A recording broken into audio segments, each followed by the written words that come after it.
हजरत आदम अलैहिस्सलाम का तफसीली जिक्र शुरू करने से पहले एक बात को समझना जरूरी है।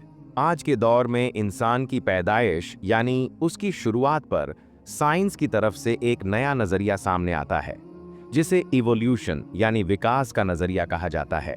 इस नजरिए के मुताबिक आज का इंसान शुरू से इंसान नहीं था, बल्कि उसने कायनात की मुख्तलिफ मखलूकात से गुजरकर लाखों साल के दौरान तरक्की करते हुए इंसान की शक्ल अपनाई। कहा जाता है कि जिंदगी की शुरुआत सबसे पहले बेजान चीजों जैसे पत्थर और पानी से हुई, फिर ये चीजें धीरे धीरे पेड़ पौधों में बदलीं। उसके बाद पानी की कीड़ों जैसी मखलूकात बनी और फिर जानदारों की मुख्तलिफ शक्लों से गुजरते हुए इंसान वजूद में आया। लेकिन मजहब का नजरिया इससे अलग है। कुरान मजीद ये बताता है कि अल्लाह ताला ने इंसान को सबसे पहले ही इंसान की शक्ल में पैदा किया और उसका नाम हजरत आदम अलैहिस्सलाम रखा। फिर उसी के जोड़े के तौर पर उम्मुल बशर हजरत हव्वा को पैदा किया। यहीं से इंसानों की नस्ल का आगाज हुआ। अल्लाह ताला ने हजरत आदम अलैहिस्सलाम को पूरी कायनात की मखलूक पर बरतरी और फजीलत अता की और उन्हें जमीन पर अपना खलीफा बनाया, यानी उन्हें जमीन का नायब और रहनुमा बनाया गया। और अल्लाह की सबसे बड़ी अमानत यानी जिम्मेदारी भी आदम अलैहिस्सलाम को ही दी गई।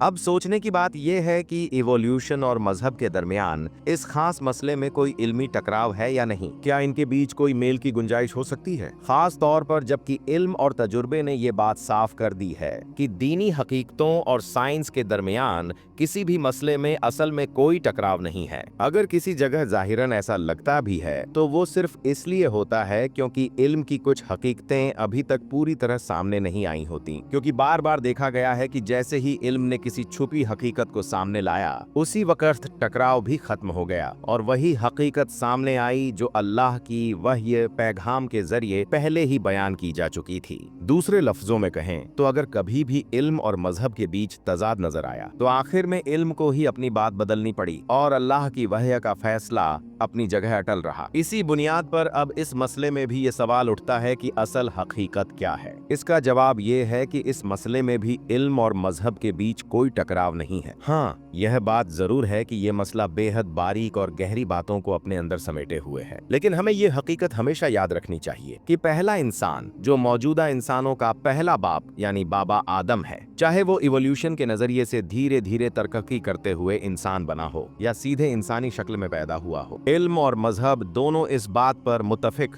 सहमत हैं कि मौजूदा इंसान ही इस कायनात की सबसे बेहतर मखलूक है और ये इंसान ही है जिसके पास अक्ल, समझ और फैसला लेने की ताकत है। इसीलिए वो अपने अमल और किरदार के लिए जिम्मेदार है। वो अल्लाह के दस्तूर और कानून का मुकल्लफ है, यानी आसान लफ्जों में कहें तो इंसानी किरदार, उसका इल्मी और अमली रवैया और उसका अखलाक, इन्हें देखते हुए इस बात की कोई खास अहमियत नहीं रह जाती कि इंसान कैसे बना, किस तरह उसकी शुरुआत हुई। अहम बात यह है कि इंसान इस दुनिया में किस मकसद से आया है। क्या उसका वजूद बेमतलब और बेमकसद है, या फिर वो अपने साथ एक बड़ा और अहम मकसद लेकर आया है? क्या उसके अफ़ाल, अक़वाल, किरदार और गुफ्तार कोई असर है? क्या उसकी जहनी और रूहानी ताकतें बेकार और बेनतीजा हैं, या फिर वो हिकमत कीमती फल देने वाली हैं? क्या उसकी ज़िंदगी कोई रोशन ताबनाक हकीकत लिए हुए है, या फिर उसका मुस्तकबिल अंधेरे में डूबा हुआ है? और क्या उसका माजी और हाल मुस्तकबिल से कोई रिश्ता रखते हैं या नहीं? अगर इन सवालों का जवाब नहीं बल्कि हाँ में है, तो फिर कुदरती तौर पर यह मानना ही होगा कि इंसान की पैदाइश पर बहस सिर्फ इसलिए होनी चाहिए कि उसका मकसद समझा जा सके। और जब यह साबित हो जाए कि इंसान कायनात की सबसे बेहतरीन मखलूक है, तो फिर यह भी मानना होगा कि उसके पैदा होने का कोई मकसद जरूर है। कुरान मजीद ने इंसान से जुड़ी हर अच्छी और बुरी बात को साफ साफ बयान किया है और बताया है कि इंसानी हस्ती का बड़प्पन, उसकी अहमियत और उसका अहदाफ क्या है। कुरान ये कहता है कि इंसान की पैदाइश अल्लाह की कुदरत का सबसे बेहतरीन नमूना है। उसे कायनात की बाकी तमाम मखलूक पर फजीलत दी गई है। वो अल्लाह की अमानत का हकदार है। उसे अल्लाह ने जमीन का खलीफा यानी नुमाइंदा बनाया है, और जब ये सब कुछ उसे दिया गया है तो फिर यह मुमकिन ही नहीं कि इंसान की हस्ती बेमकसद या बेनतीजा छोड़ दी जाए।